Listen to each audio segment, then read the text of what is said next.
साथियों, आज का वीडियो 24 फरवरी फोर्थ शिफ्ट के प्रश्नों पर आधारित है। वीडियो कंप्लीट देखिएगा, लाइक भी कर दीजिएगा और चैनल पर अगर नए हैं तो सब्सक्राइब करके घंटा जरूर से दबा दीजिएगा, क्योंकि ऐसे कंटेंट मैं आपके लिए लाता रहता हूँ। चलिए 100% रियल और एक्यूरेट आंसर के साथ फोर्थ शिफ्ट के प्रश्नों को एक एक करके देख लिया जाए। शुरुआत पहले करते हैं करंट अफेयर से। करंट अफेयर से क्वेश्चन पूछा गया था कि 2023 का गवर्नर ऑफ द ईयर का अवार्ड किसे प्रदान किया गया। तो इसका जो राइट आंसर है वो है शक्तिकांत दास। शक्तिकांत दास पे आपको टिक करना था। ठीक है, देखिए अगर आपने करंट अफेयर्स अभी तक प्रिपेयर नहीं किया है, करंट अफेयर्स के ऊपर वीडियो कई सारे बने हुए हैं। 2023 के नाम से एसएससी जीडी 2023 के नाम से प्लेलिस्ट एक बनी हुई है, उसको जरूर से वॉच कर लीजिए, तो करंट अफेयर्स का आपका सेक्शन मजबूत हो जाएगा। ठीक है, इधर अभी मैंने 2-3 वीडियो और करंट अफेयर्स के डाले हैं, लॉन्ग वीडियो डाले हैं, उसको जरूर से देख लीजिएगा। ठीक है, जो 2023 और 24 पर आधारित हैं। अगर हम बात करें जो है शक्तिकांत दास जी के बारे में, तो जून में जो है लंदन में सेंट्रल बैंकिंग अवार्ड 2023 में इनको ये सम्मान प्रदान किया गया था। क्यों प्रदान किया गया? कोविड 19 महामारी के दौरान इन्होंने जो फैसले लिए थे और मुद्रास्फीति कुशल प्रबंधन के कारण इनको ये पुरस्कार, गवर्नर ऑफ द ईयर पुरस्कार प्रदान किया गया था। ठीक है, अगला प्रश्न पूछा गया है कि भारत ने किस वर्ष राष्ट्रमंडल खेलों की मेजबानी की थी। तो इसका जो राइट आंसर है वो है 2010 पे आपको टिक करना था। अगला प्रश्न भी जो है करंट अफेयर से संबंधित है। ठीक है, अभी प्रधानमंत्री मोदी ने जो है जस्ट ज़्यादा दिन नहीं हुआ है योजना लॉन्च की है। ठीक है, पीएम विश्वकर्मा योजना में 13,000 करोड़ रुपए खर्च किए जाएंगे। यह योजना कितने वर्षों के लिए शुरू की गई है? तो इसका जो राइट आंसर है वो है 5 वर्ष, 5 सालों के लिए योजना शुरू की गई है, पीएम विश्वकर्मा योजना। अगला प्रश्न पूछा गया था कि निम्न में से कौन सा त्यौहार केरल से संबंधित है। कई सारे त्यौहार दिए हुए थे, उसमें से आपको बताना था कौन सा त्यौहार केरल का है। तो ओणम जो है ये ऑप्शन में था, तो ओणम इसका राइट आंसर है। अगला प्रश्न है कि कथक किस राज्य का नृत्य है। तो कथक जो है ये उत्तर प्रदेश का नृत्य है, शास्त्रीय नृत्य है। कथक मतलब उत्तर प्रदेश पे आपको टिक करना था। अच्छा, शास्त्रीय नृत्य की बात हो गई तो उत्तर प्रदेश के जो प्रमुख लोक नृत्य हैं उनके बारे में ध्यान रखिए, पूछा जा सकता है। जैसे चरकुला है, रासलीला है, ठीक है, रामलीला है, कथक होई गया जो है, ख्याल है, नौटंकी है, दादरा है, कजरी है। ये उत्तर प्रदेश के लोक नृत्य हैं जिसको आपको ध्यान में रखना है। ठीक है, अगला प्रश्न विज्ञान से पूछा गया कि हीलियम का परमाणु क्रमांक कितना होता है। परमाणु क्रमांक और परमाणु भार शायद दोनों पूछा गया था। ठीक है, तो हीलियम का जो परमाणु क्रमांक होता है वो 2 होता है। 2 पे आपको टिक करना होता है, 2He4। ठीक है, तो 2 इसका परमाणु क्रमांक होता है, संकेत आपका जो है He होता है, और 4 आपका इसका परमाणु भार होता है। ठीक है, अगला प्रश्न पूछा गया है कि भारत और श्रीलंका को कौन सी खाड़ी अलग करती है। तो मन्नार की खाड़ी जो है भारत और श्रीलंका को अलग करती है। राम सेतु के बारे में भी आप जानते रहिए। ठीक है, क्वेश्चन बन सकता है। ठीक, अगला प्रश्न है कि अफगानिस्तान के साथ भारतीय सीमा की लंबाई कितनी है। तो अफगानिस्तान के साथ भारतीय सीमा की लंबाई है 106 किलोमीटर। ठीक है, इसको डूरंड लाइन भी कहते हैं। ठीक है, अच्छा, और एक चीज़ और बता दूं आपको, जो है भारत जो है टोटल 7 देशों के साथ अपनी स्थलीय सीमा साझा करता है। कौन कौन से देश हैं वो? अफगानिस्तान, पाकिस्तान, भूटान, नेपाल, चीन, म्यांमार, बांग्लादेश शामिल हैं। ठीक है, और जल सीमा की अगर बात करें तो मालदीव, श्रीलंका, बांग्लादेश, म्यांमार और पाकिस्तान के साथ भारत अपनी जल सीमा साझा करता है। ठीक है, और वहीं समुद्री सीमा की अगर बात करें, जो है समुद्री क्षेत्र की बात करें, तो श्रीलंका के साथ क्या करता है? समुद्री क्षेत्र साझा करता है। ठीक है, अगला प्रश्न है कि भारतीय संविधान का अनुच्छेद 51 किससे संबंधित है।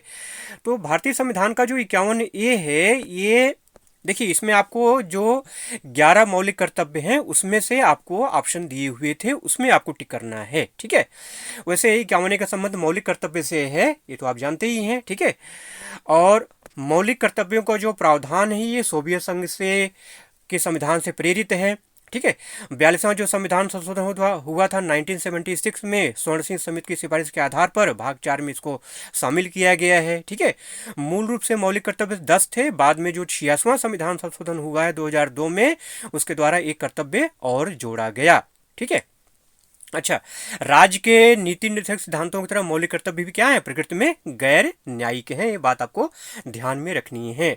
अब मैं ऊपर भी बात कर रहा था कि जो आपको ऑप्शन दिए हुए थे, जो मौलिक कर्तव्य हैं, 11 मौलिक कर्तव्य हैं, इन्हीं में से एक था आंसर आपका जो है। ठीक है। अब क्या था एग्जैक्ट ये मुझे नहीं मालूम जो है। ठीक है। तो मतलब पूछा यही था कि इसमें से कौन सा जो है मतलब 51 से संबंधित है। मेरे ख्याल शायद ये पहला वाला ही था, संविधान का पालन करें और इसके आदर्शों, संस्थाओं और राष्ट्रीय ज्ञान का आदर करें। चलिए कमेंट करके बताइएगा कि ऑप्शन में क्या दिया था। ठीक है। और दूसरी चीज़ ये कि मेरे जो भाई एसएससी जीडी का एग्जाम दे रहे हैं, वीडियो देख रहे हैं, उनसे मेरा विनम्र निवेदन है कि प्रश्नों को आप टेलीग्राम पे जरूर से सेंड कर दिया करिए।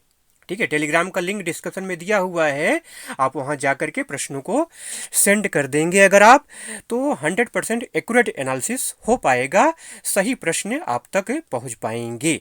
ठीक है। और सबसे पहले और सटीक पहुंच पाएगा। ठीक है।